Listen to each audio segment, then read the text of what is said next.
Good morning, everyone. My name is Simon Tuttle. I came from Littleton. Of course, that's Massachusetts, but it was back in 1788, so I'm almost a local now. I was born on the 4th day of May in 1788. My parents, Simon P. Tuttle, and my mother, Hannah Sanderson. At just 4 years of age, my father passed away. He had only aged 24 years at the time of his death. That was in 1792. My mother remarried. She married Daniel Burt. They had 4 additional sons and a daughter. The first few were born down in Massachusetts along with me, but my youngest siblings were born in Franconia in 1802, 1803, and 1806. I'm glad we relocated. My beloved Sarah Sally Sargent was from Thornton. She's a couple of years my senior. She was born August 17th, 1786. I fought in the War of 1812. I came home safely and wed Miss Sargent. And we had two sons. Our firstborn in 1816 was John W.E., and a couple of years later, in 1818, Charles N. They both married, and they found that they wanted to settle closer down into the Hopkinton, New Hampshire area, but they visited this area frequently. I had a farm and an inn. It was north of Woodstock on the road north, I guess where Lincoln is these days. You might picture where Clark's Trading Post is. That's where the Tuttle Hotel, or really more of a tavern, was. It also was the stage stop. It was a great place for the stage to stop and rest the horses, water the horses before their trek into the Notch and farther north. On the stage stop, on the stage coach, they carried the mail, which also made me the postmaster for Lincoln and North Woodstock when that mail arrived at my tavern. I was the first selectman in the town of Lincoln, and I also did a lot of work when the schools were consolidating into one school rather than all of the regional schools that we had. I did widow my beloved Sarah on the 11th day of August in 1864. Of course, at that time, there was a church up here. The Will Baptist Church was located right near the cemetery. It was moved in 1890 and enlarged. It now sits down near Soldiers Park in North Woodstock. There's a window in there that was given in my memorial, and my grandson, Jacob Tuttle, left a large endowment fund for that church. Back to my time of my death in 1864, according to the U.S. Census Bureau, there were but 72 men, women, and children living in the town of Lincoln. And they lived either on the road north near me or the road off to the east, which led to the home of Thomas Pollard. And that's what I have to present you with Simon Tuttle.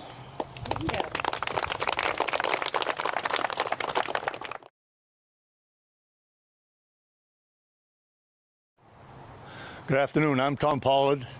Came to Lincoln in 1841 with my bride, Mary Ann Pollard. She rode actually with her brother in a wagon, and I walked from Nashua where we were married. The last day here from Bristol, 38 miles, I walked the whole distance, all the way. When we got here, there was nothing but a shack that we had bought, thinking it was a house.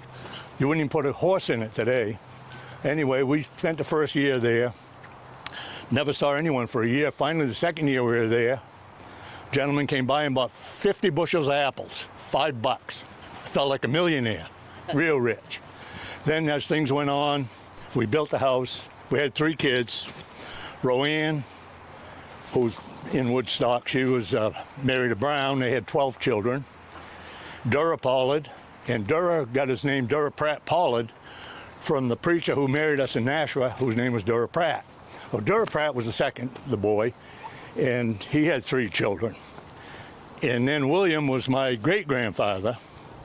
He had 4 girls. And in this picture here, the little girl in Grammy Pollard's lap is my grandmother. Anyway, they built the house, and then they rented rooms, $1 a night. Mostly sportsmen came to visit. And when Thomas, he peddled his wares all around town here, jackknives, handkerchiefs, needles, pins. Then when the railroad came up here from Nashua, he was able to get down there, and one day he could have his lunch down there. And he peddled spruce gum. Of course, back then it was all virgin spruce up here. He cut the spruce gum, and he'd sell it. I think his biggest deal was $1.25 a pound, cheapest was 25 cents a pound. So anyway, he did that, and he traveled around with 2 boxes of his knives and stuff and peddled them. And he had what is now, I guess, the Farmer's Almanac. He peddled that every December. Everybody who was farming had to have one of them. So that's pretty much his early story. And then he went on farming, had the apple orchard. And you know where it is where the Common Man is now. That was the farm. And it got burned in '96, and they rebuilt it as what it is now. But it was the oldest house in Lincoln, other than Dearborn's, which is up on Church Street. I don't know what else I can tell you about Tom. He came here. The church actually was right over there. That's why the cemetery's here, I believe. The Baptist church was there, and it is now up in North Woodstock by the Soldiers Park. They moved it in 1890, I believe, and added on to it. But he was here every Sunday, brought his lunch, went to church morning and afternoon, and then they stopped the afternoon service. He didn't like that. He said the whole day should be for God, not half a day and then devil the other half. And that's the way he was anyway. But that's pretty much of what I can tell you about him. Was this house near the Common Man site now? The Common Man was that house, or that house is the Common Man now. But in '96, some guy came through here and he burned it. He burned a couple of things up in Clothespin. Well, we called it Clothespin up in North Lincoln. But back, and Durra and William, my great-grandfather, and Durra, his brother, they used to guide these people who come up to hunt and fish, and they'd take them 3 miles up to Loon Pond, which was a 50-acre pond, and they'd take them there to fish, and then they'd walk up onto Loon Mountain to look down over the valley. And back in the day, they said that house was the best house for viewing Moose Lock, and didn't have names on a lot of the mountains. But that's what they did. People rented and rooms for the night. Any questions? Is that where Pollard Brook, the name Pollard? Pollard Brook and Pollard Road, came from. Now you said something about clothespins. Did they make clothespins at that mill? Yeah. Well, Henry, I don't want to get into Henry because that'd go on forever. But Henry We'll chat later. Henry Logg took all the spruce, and he didn't have anything to do with the hardwood, so he conned some outfit from Pennsylvania to come up here and make clothespins. Right, Pennsylvania was like... Yeah, and they made clothespins, well, you know where the Nordic is? Right down over from the Nordic. That's where the clothespin factory was. But I can go on about Henry's all day, but... And I don't think the Pollards and the Henrys really got along. Pollard was all about the environment. Henry's all about clear-cutting it. So I have a live question for you. How it happened, do you know what was the motivation behind your ancestors to come here? Why they choose to come here?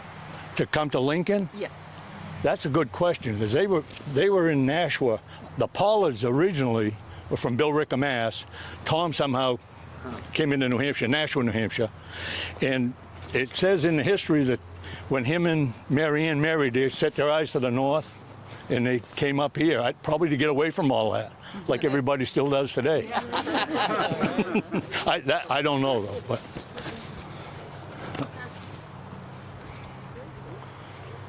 So, I have a question.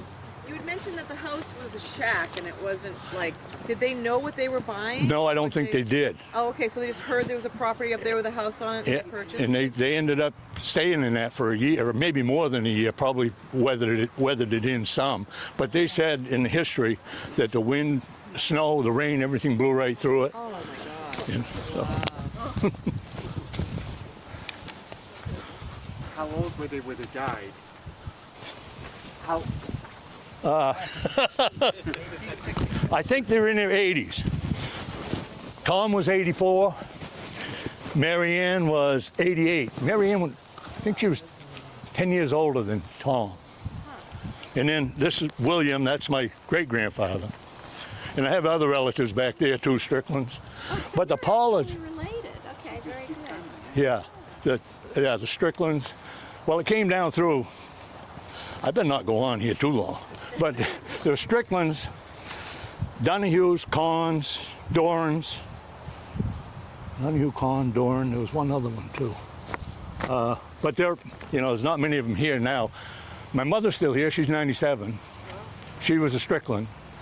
But I tell you a quick thing on Stricklands. Archie Strickland and Ed Strickland were brothers. Ed was my grandfather. Archie was his brother. Mary Ann was my grandmother. Great Pollard. Stella Pollard was her sister. Brothers married sisters. And we just had a guy in town come down who's a descendant of Stella, who's back there, and Archie. And we talked to him last week. He's coming back next week.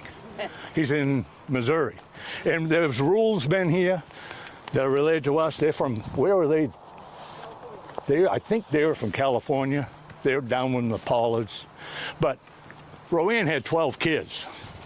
So, and she was married to George Brown. They're in the other cemetery. And so we're into Sawyers, Browns. There's 2 or 3 other family names that we're in with. And that's how it all came to be, most of it through Roanne. And Dura left earlier than William. Dura went to Bridgewater and lived. Dura and his wife, she was a Russell, Addie Russell. And I think she's a Russell from Russell Farm, but I'm not sure of that. We didn't get into that too much. So, and his wife, Adelaide, my great-grandmother, she came from Nova Scotia. I've been up there, and her people came on a boat named the Betty in 1753 from the foothills of the French Alps, Mont Blanc, White Mountain, to Nova Scotia. And then she migrated down here, and her and William got married in Thornton.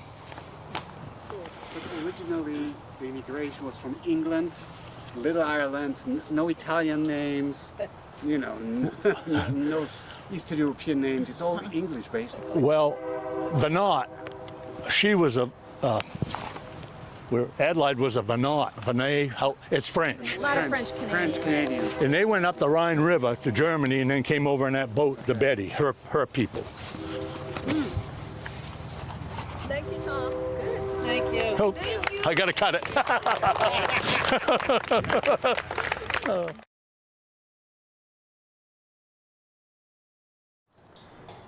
Good afternoon.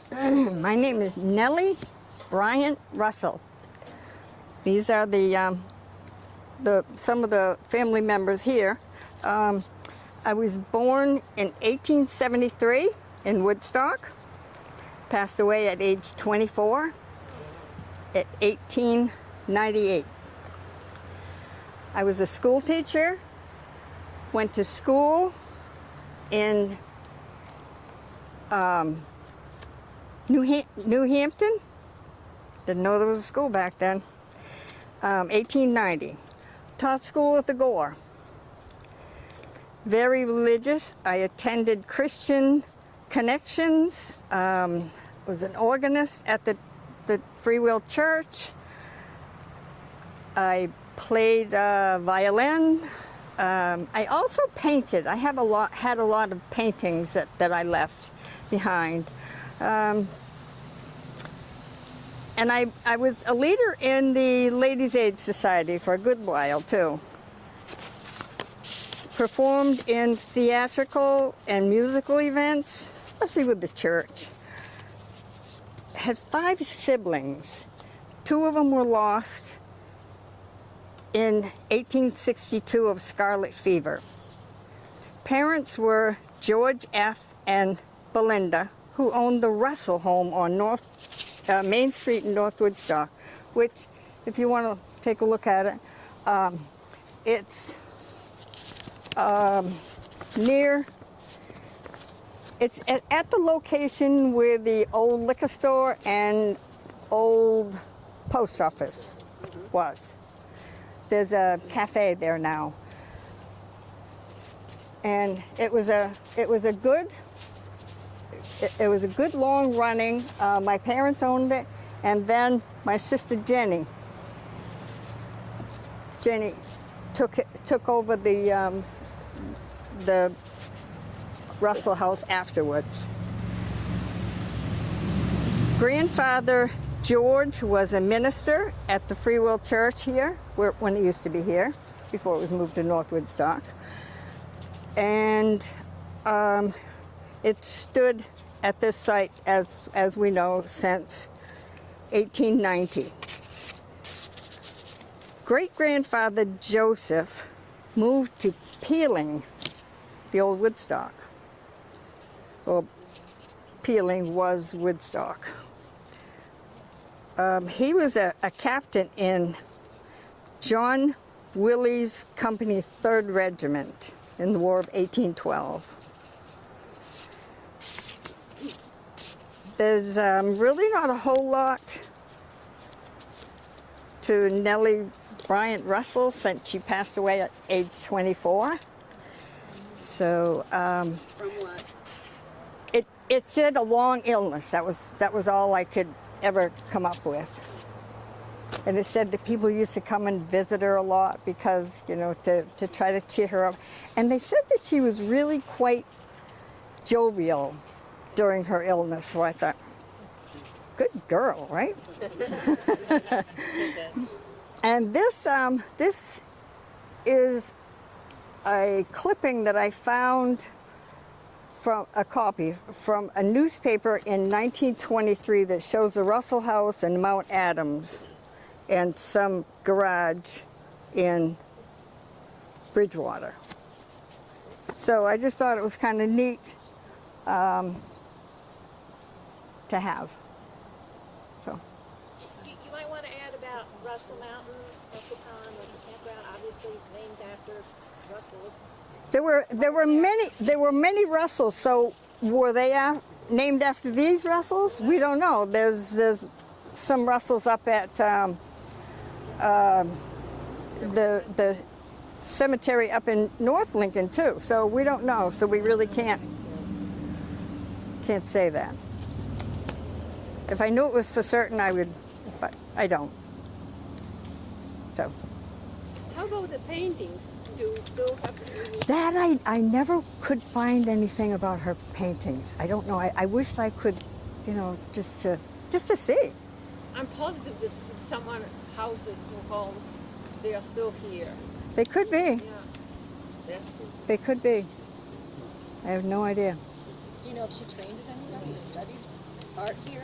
She did not. She just like home taught. She just self-taught. Pretty good. So you've seen some.